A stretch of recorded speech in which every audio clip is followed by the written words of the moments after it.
So I want to introduce Nnamdi Asomougha. Nnamdi coming out. He's an actor, producer, philanthropist, and former All-Pro NFL player.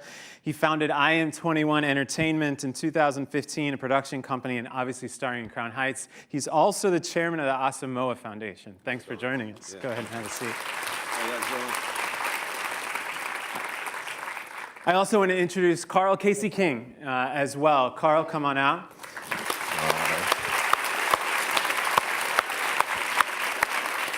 Thanks for having me. Huh? You want to sit inside? All right, I'm good. Yeah. All right, let's have a seat. So let's talk about the film. So why did you make the film? Why did I? First of all, thank you guys for having us. We're really excited to show you guys the film tomorrow. Why did I make the film? I guess it was that video that we just watched. It was the first thing that I got. Our director, Matt Ruskin, was sending the video out because he was trying to get his film made, and it found its way to me. And I guess, you know, it resonated with me because when I was a kid, I was arrested for something that I didn't do. And so immediately, you know, that stays with you forever. So immediately I'm watching Colin's story, and I said, I want to be a part of telling this story. So I auditioned for it and got the role of Carl King. So, Carl, Colin was in prison for almost 21 years, right? Yes, 21. And you stood by his side for 5 appeals and finally tracked down the key witness to correct the original testimony. So it's a long time. What motivated you to keep going? Well, first of all, I believed he was innocent, and supporting him from his arrest throughout the time he was doing in prison. I saw the pain he was going through, and he was my childhood friend from Trinidad. We reconnected in Brooklyn in the 70s. So we hung together. So when Colin was arrested, I knew that the situation that happened to him could have happened to me. So with that, I was supporting him in every way. When he got arrested, I was actually 17 years old. Colin had just turned 18. And we figured, well, this was a mistake made, and it's going to be cleared up in a few days. We didn't know at that time anything about an indictment, grand jury, or anything like that. So we thought, well, it's a mistake, because Colin been arrested like the year before, so his picture was in the mugshot book. So he was actually pointed out by a witness, and that's how he came, you know, got arrested and been through the system. So I knew that he was innocent based on, there was 2 of my friends who was with him that particular day when he was supposed to be committing the crime. And they actually went to the precinct, give statements. They actually went to the grand jury also. And they didn't hold them as accomplice or co-defendants. So I knew that he was innocent. And whilst in jail, I've been supporting him as far as visiting him, seeing the pain he's been going through. And he had a direct appeal. That's after he blew trial. There's a direct appeal from the appellate division where it's based on like the record, not based on newly discovered evidence. So we were waiting for like 6 years for that to be perfected. After that, he was denied. So it was really painful seeing him being denied after we thought that was his shot. So after that, I set out a campaign where I would say, organize family members and friends to raise money, to retain attorneys to do appeal. And we keep on getting denied. But every time he get denied, it was like a blow to him and the rest of us who was championing for his freedom. So with the pain he was facing, I knew I couldn't just let him wither away in jail. So that's the reason why I stuck with him. Incredible friend. Nnamdi, talk about the experience playing Carl. It was a great experience, you know, but it was tough because Carl and Colin are both the happiest people that you could meet. Yeah. And you can see it in them, like. Anyway, they're the happiest people that you can meet, and Keith Stanfield plays Colin, and Keith Stanfield's in the movie Get Out. Did anyone see Get Out? Yep. Allison will be here tomorrow. And Allison will be here tomorrow. And then, do you guys, anybody watch the show Atlanta? So he's in both of those, and he plays Colin, and we both had this issue of trying to take, these two guys are so happy, and this film is so dark. So trying to find out how to find the levity, you know, in the character, that was the big challenge for both of us. But with Carl, he was great. I became a process server with him for a couple weeks, and we went to the Bronx. Right. Where else did we go? To Brooklyn, Queens. We were in Queens. We were knocking on doors and serving people. You know, you've been sued. It's what he was doing for a living. Yeah, well, I got into this line of work in order to get familiar with the court system. Right. Mm-hmm. So he started doing that. Yeah. So I said, okay, let me go with you as you go into these cities, and let me do that so that I can sort of get into the character a little bit more. So we did that. But I got the most from being around his friends and his family, because everybody knew it was such a tough period. And he was the one guy that always stayed with the case, never gave up. And just them talking about what he went through, you know, it served me in the preparation. So we've got some incredible questions coming in on our mcon.socialqa.com. But before we get there, what are you hoping, Carl, that viewers get out of this film? well, I'm hoping that viewers could see that we could all make differences, you know, starting with ourselves first and then organizing. And no matter how big the challenge is, in particular, it was the justice system we were up against. And I would like people to know that ordinary people could, you know, make things happen, you know? Yeah, absolutely. Yeah. Nnamdi, how about from your perspective? What are you hoping happens?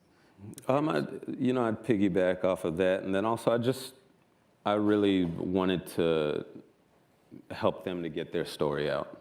You know, that was the main reason why I did the film. Colin wasn't able to speak. He didn't have a voice for 21 years. Carl, he had a voice, but nobody wanted to listen. So, you know, I just figured this could help them get their message out, get their story out, and, you know, give them a little bit of freedom that they were longing for. So that was the real goal. So please put in your questions at mcon.socialqa.com. This is the top voted question right now. Carl's to you. It's so easy to be angry. How did you channel your anger into action to get the right result?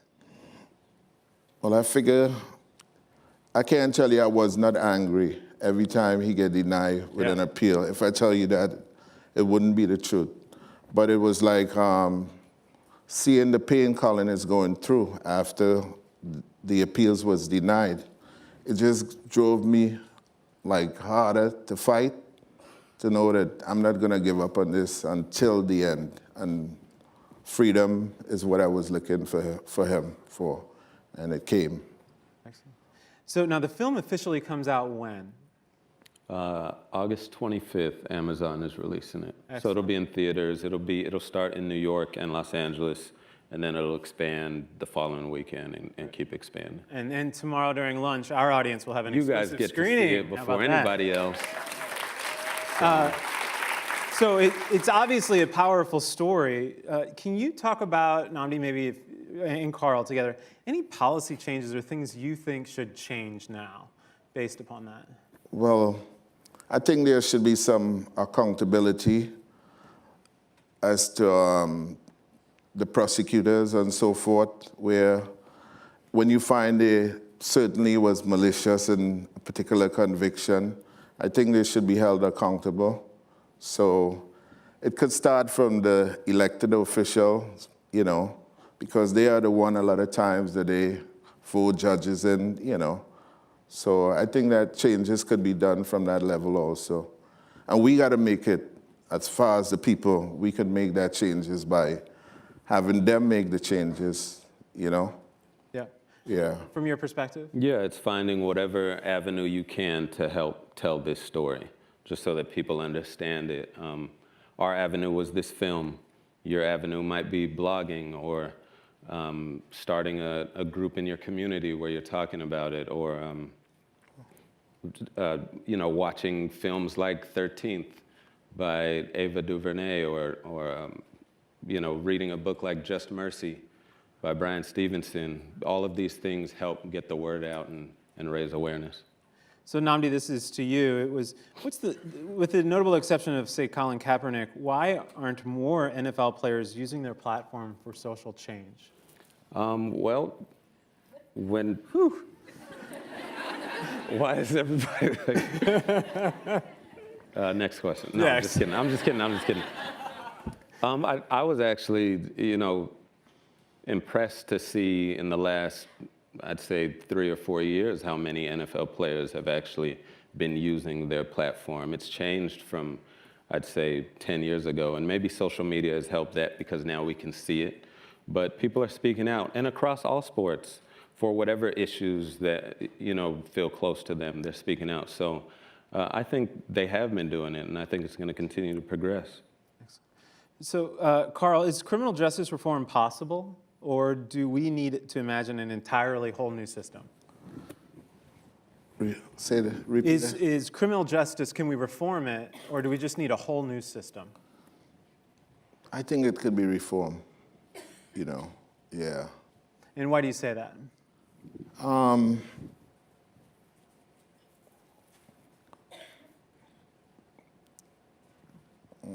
Because he never gives up. Yeah. Yeah, I'm a bit Very hopeful, nervous, determined yeah. guy. Yeah, probably from all of the education, getting to know the system as you did over the course of the 20 years. Right. Well, one of the things I see in these type of cases is the way how an arrest is made, and usually the lead detective, he has the power as to show a lineup, whereas if you have like someone else showing that lineup, even if it's a photo array, it wouldn't be so suggestive. So these are the things could start with changing in that area. So, Colin, here's to you. This is the top-rated question, of course. This is what's on everybody's... To Carl? Oh, I'm sorry. Yes. It says, what is Colin doing now 16 years later? To Carl.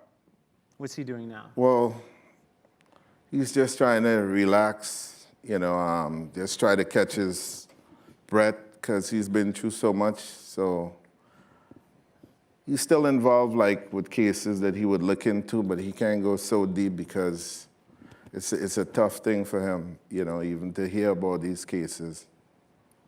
Yeah. Yeah. But he's got a very supportive family. Yeah. Family and friends Yeah. are really supportive of him. And he'll tell you, if he was on this stage right now, he'll tell you that it's always going to be in him. It's something that he can't take away, and there's no amount of money, that he receives or anything like that can take away the 21 years that he spent. Yeah. Let's talk about the role. Did it change you at all?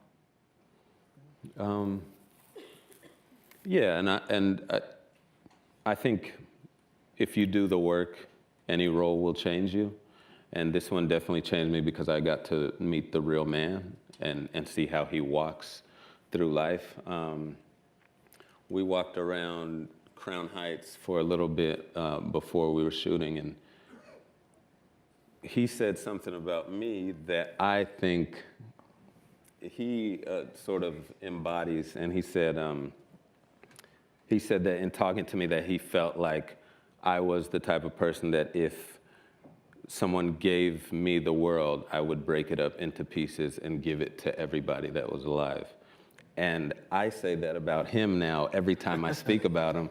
And you'll read it somewhere, and I'm sure he's going to read it somewhere and say, he stole my line. But I believe that about him because in that community in Crown Heights where he lives, you can't go anywhere without someone knowing who Carl King is and telling a story of how he helped them in whatever situation they were going through. So it just changed me. It made me a better man because I got to meet him. Absolutely. So, Carl, this one's to you. How does the for-profit prison industry make injustice worse, and what can we do to create change, large or small? Say that again. It says, how does the for-profit prison industry make injustice worse? Does it? And then what can we do to create change, small or large? Or make it not for profit. Yeah. Yeah. So let's also continue. Is there any other change that's possible that can happen, Nnamdi, from your perspective? Yeah, there's a lot of change that can happen. I'll just go back to what I said a little bit earlier. If we're all doing our part to raise awareness, I don't think many people even know. I don't know if there was a stat that showed up about how many people are in prison and how many are innocent. I think towards the end, maybe. Yeah. That showed up, right? Yeah. That's right. 120,000, they said. Did you guys know that stat?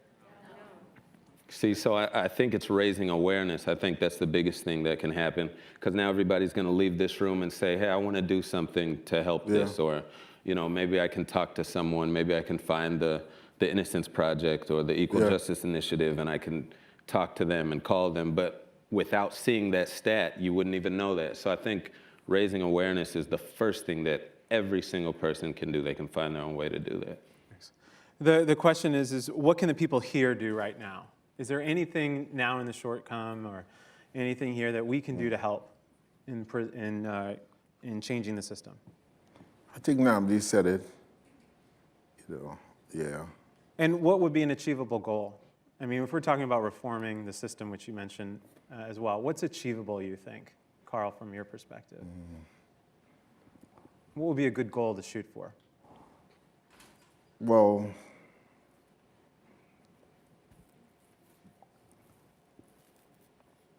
Nnamdi, anything? yeah, I think.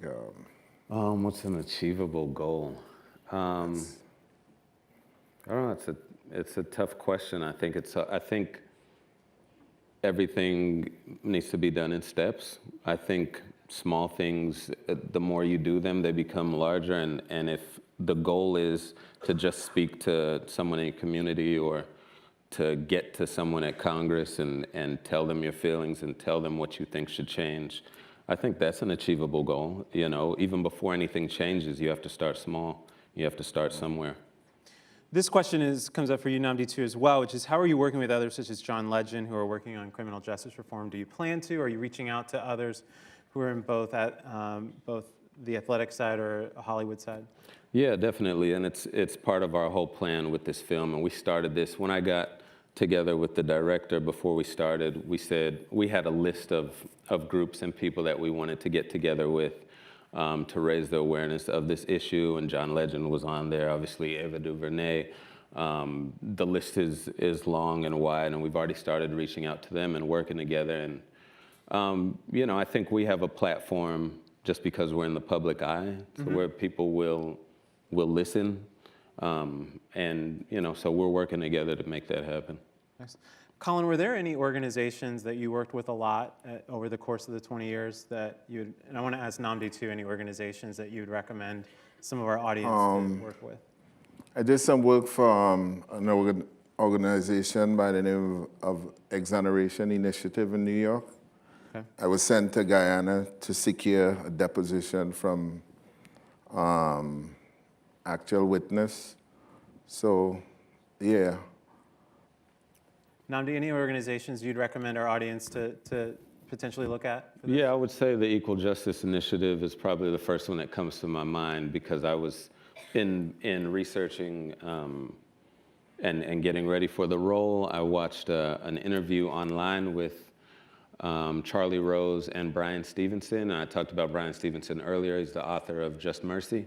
So if you go online today and you go to YouTube, just type in Charlie Rose, Bryan Stevenson, and watch that interview, and you'll be blown away. He was also on 60 Minutes.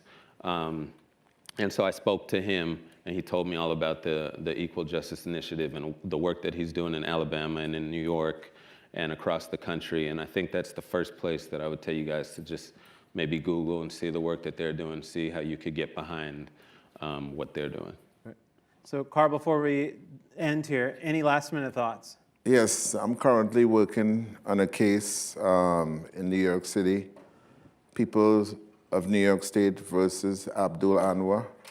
I've been working on it for quite a few years. And if anybody could Google and tune in, you would see what the case is all about. Great. Nnamdi, any last-minute comments? Make sure you guys are here to see the film tomorrow. Thank you so much.